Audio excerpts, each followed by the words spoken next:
ओम। सभी देशवासियों को संजीव आर्या का सादर नमस्कार। सभी देशवासियों को मोनिका आर्य का भी सादर नमस्कार। जी, आज दिनांक 6 सितंबर 2020 के दिन YouTube पर अपने कार्यक्रम जन्म कुंडली की व्याख्या के अंतर्गत आज हम जन्म कुंडली के दशम भाव के बारे में आपको जानकारी देंगे, जिसमें हम जातक के कर्म, उसके व्यवसाय, उसके पिता और उसे मिलने वाले मान सम्मान के बारे में जानकारी देंगे। जी मोनिका जी, देखिए, जैसा कि हम जानते हैं जन्म कुंडली में 12 भाव होते हैं और किसी भी भाव के ठीक सामने वाला अर्थात सप्तम भाव उस भाव की परिणाम और उस भाव के फल की पूर्ति करता है। उदाहरण के तौर पर देखिए, लगन भाव में जातक स्वयं होता है अर्थात वह अकेला होता है, वह जन्म लेता है। उसके ठीक सामने वाला भाव अर्थात सप्तम वाला भाव जातक के पति या पत्नी का होता है। जातक जब अकेला जन्म लेता है तो सप्तम भाव से वह पूर्ण हो जाता है। अब उसके जीवन में उसका पति या पत्नी आ जाते हैं, अर्थात अब वे दो बदन मिलकर एक आत्मा के रूप में अपने जीवन को चलाते हुए प्रतीत होते हैं। ठीक इसी प्रकार पंचम भाव में जातक अपनी शिक्षा, माध्यमिक शिक्षा, आरंभिक शिक्षा ग्रहण करता है। उसके कुछ सपने होते हैं। उसके ठीक सामने वाला भाव अर्थात 11वां भाव उनके सपनों को पूर्ण करता है। अब वह शिक्षा प्राप्त करके यहाँ पर धन कमाता है और सामाजिक जीवन में कर्म करके अपने जीवन को सफल बनाता है।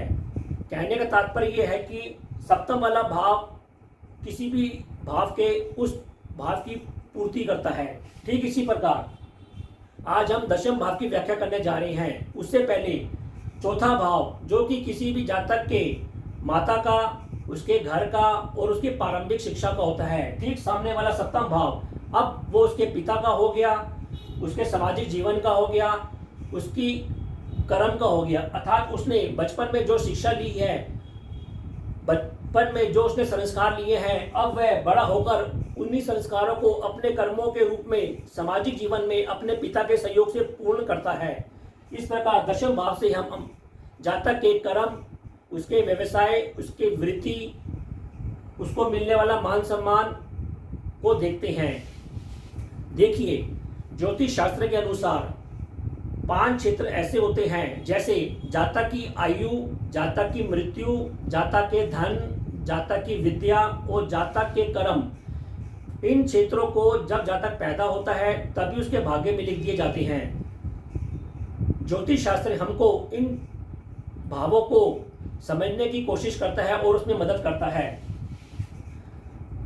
देखिए, एक ज्योतिष शास्त्र का सामान्य से नियम यह है कि जिस भाव में शुभ ग्रह बैठे होते हैं उस भाव को हम आसानी से प्राप्त करते हैं। इसी प्रकार दशम भाव में यदि शुभ ग्रह बैठे हैं, जैसे शुक्ल पक्ष का चंद्रमा, बुध, बृहस्पति, तो जातक के कर्म सात्विक होते हैं, शुभ होते हैं और उसकी वृत्ति अर्थात उसके व्यवसाय के प्रकार भी न्यायपूर्वक तरीके से, शुभ तरीके से और समाज में मान सम्मान दिलाने वाले होते हैं।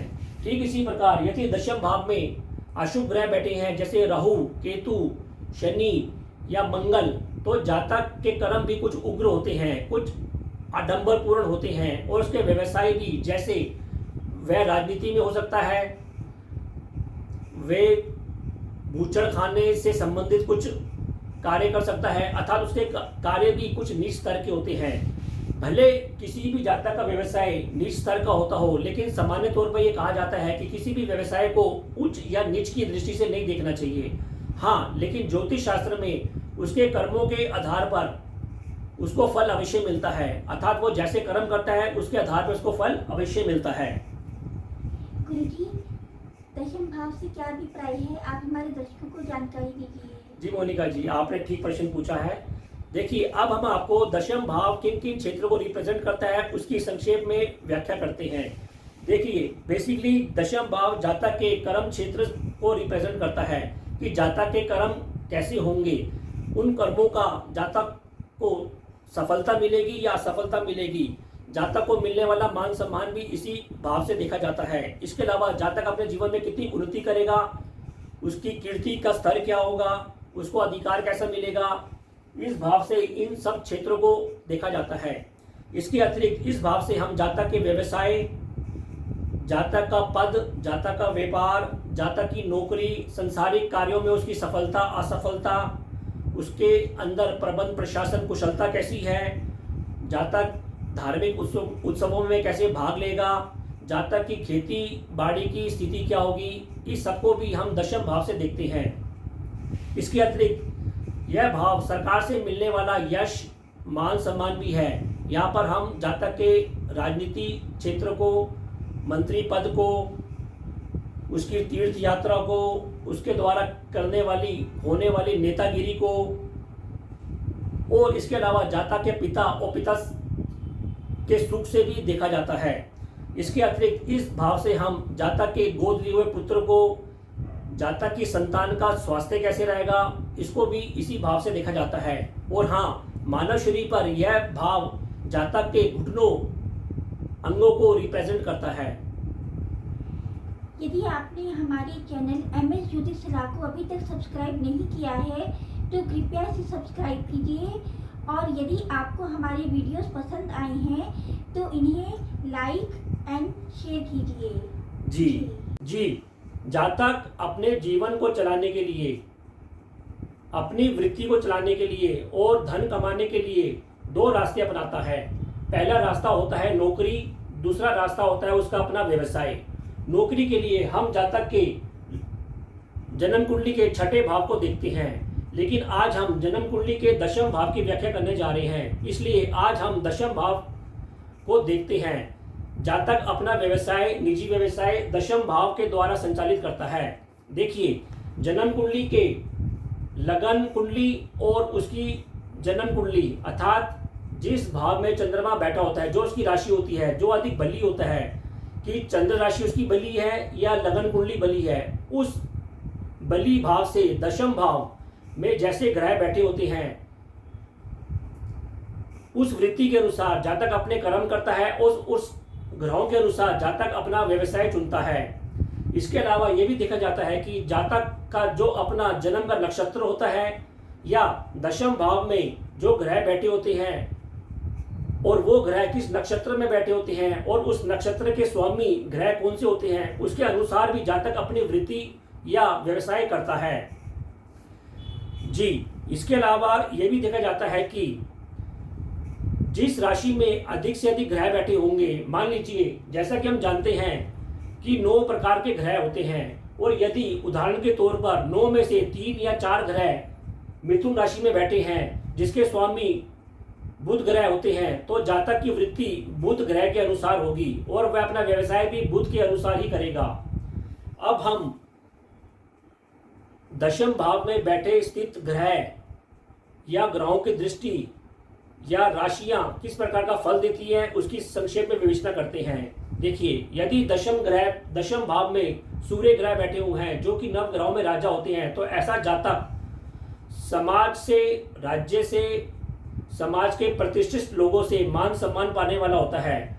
उसमें नैतिकता और अनुशासन के गुण जन्मजात पाए जाते हैं, अर्थात उसको ये पैतृक संपदा के रूप में ऐसे गुण मिलते हैं। इसके अलावा ऐसा जातक सरकार से सम्मानित भी होता है और जातक न्यायपूर्वक और शुभ तरीकों से अपना व्यवसाय और वृत्ति चलाता है।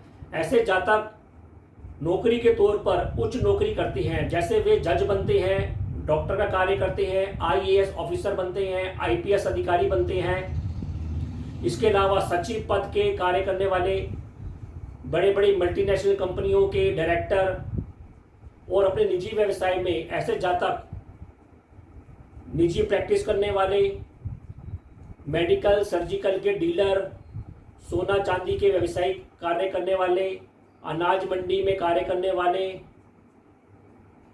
केमिस्ट का दुकान चलाने वाले, धार्मिक और NGO के बड़े डायरेक्टर और मुखिया होते हैं और समाज में अपने कार्य करके वो मान सम्मान पाते हैं। लेकिन ऐसा भी देखा जाता है कि सूर्य की अति होने से अपने कर्म क्षेत्र में तो वो बहुत प्रसिद्धि प्राप्त करते हैं, लेकिन उसके ठीक सामने चौथे घर में अर्थात अपने परिवार को वो समय नहीं दे पाते हैं, जिस कारण उसके परिवार वाले उनसे दुखी भी रहते हैं। और ऐसा भी देखा जाता है कि यदि सूर्य के ऊपर राहु या शनि की दृष्टि है तो जो उसके नीचे के अधिकारी होती हैं वो उसके अतिवादी के कारण या कठोर अनुशासन के कारण उससे वो रुष्ट रहते हैं और समय मिलने पर उसको परेशान करने से हिचकिचाते नहीं हैं।